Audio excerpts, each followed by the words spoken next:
Basanti Pulao in Durgapuja is a must for me, and I know for many of you guys too. It's a very easy sweet pulao recipe, yet has the power to leave a lifelong impression on your taste buds.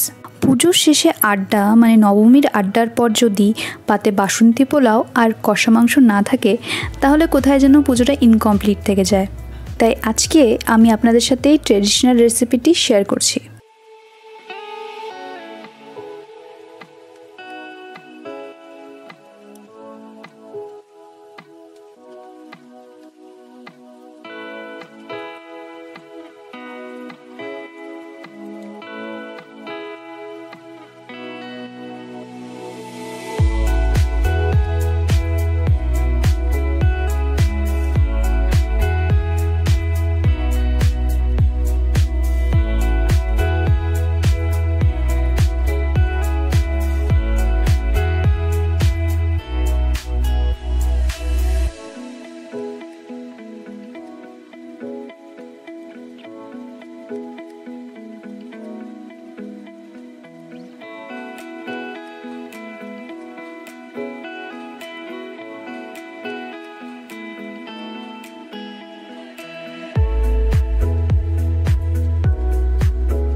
this Pujo, please give this amazing recipe a try.